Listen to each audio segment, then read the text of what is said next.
Hey guys, Josh here with another review for Manowar issue number 31.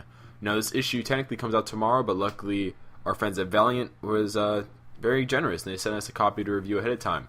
So this is a great comic. I know I have like 4 pluses and 2 minuses. The minuses actually aren't that big of a deal. It's just a few things that, after reading it a few more times, because I always read a comic 3 times before I review it. So after rereading it a few more times, it kind of stuck out to me. But the general plot of this comic is part 2 of the Inter-Armorines story arc, and essentially post-Armor Hunters and all that stuff.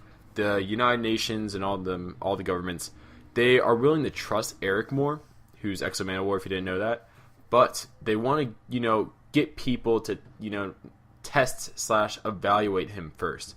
Really, the end goal is that the governments basically of the world, they want to be able to make their own armors. Thus, they want to be able to analyze Eric's armor, which is kind of like the thing that, kind of part of the deal. It's like, Eric will trust you, but we want to analyze your armor. So, that's basically how it kind of goes.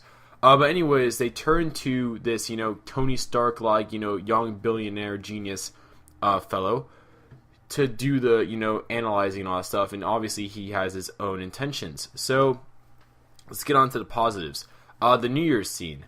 I always love it when comic books take time to take a deep breath from the action and kind of show us a little bit of, what the hero does when he's not being a hero. And for Eric, he's the king of the Visigoths, or at least what remains of the Visigoths. So we get to see them celebrating the New Year's. And it's very interesting because this is Eric and his people's first exposure to fireworks. And it's very funny seeing the kids reacting to the fireworks. Like, they're all really excited about it. So excited, in fact, that once they stop, Eric, puts the armor on, he goes up, and he kind of makes his own fireworks with the suit, it's pretty cool. It's a fun scene, and it shows, that Eric, that little bit, it shows just how much Eric cherishes his people, that, he's willing to just do something like that, just to bring joy to the youth. Now, also, we have Mr. Zane. I believe that's how you pronounce his name. But anyways, his scheme in this storyline so far has been very, very well done. Basically, he's a rich billionaire guy, but he still has a passion for knowledge, basically knowing everything. And a lot of that's also so he can sell what he knows, like use it to make product to sell. But also, he not only sells to legitimate things like governments and all that stuff, he also sells to the black market.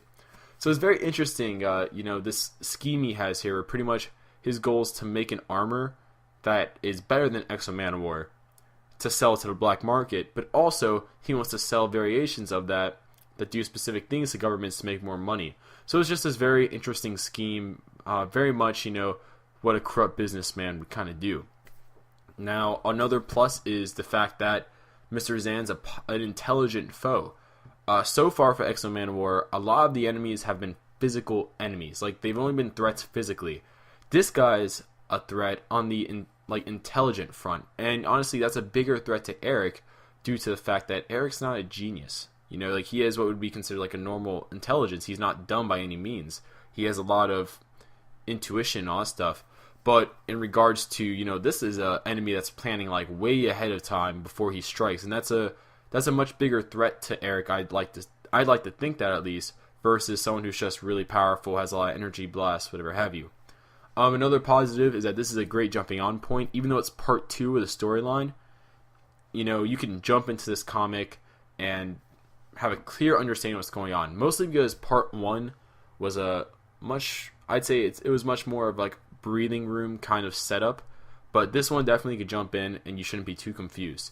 So the only negatives I have is the mini guide technology. There is a scene where they have someone basically who kind of pulls an Atom/Ant-Man kind of thing where he shrinks down.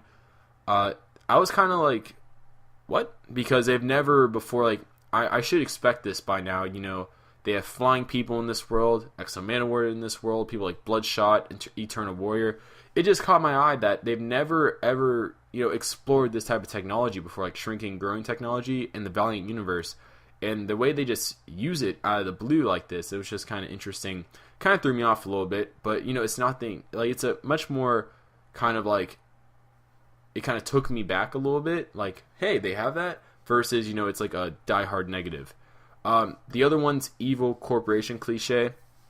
It's gotten to a point now where everybody, like Toyo Harada, Mr. Zahn, like all these people that run companies, they're all evil, and they all have this corrupt businessman kind of, not vibe, but scheme behind them all, which they disguise with some sort of positive thing, like Harada disguised his whole Harbinger thing, with helping the world, and Mr. Zahn's disguising his whole evil thing with helping United Nations or whatever have you analyze the armor, make armors for governments around the world so they can all be protected, kind of thing. So it's just kind of getting to a point where it's like, are there no rich corporation people that are just good? Are they all evil? It's just coming off really cliche at this point where all of them are evil, all of them have some sort of agenda.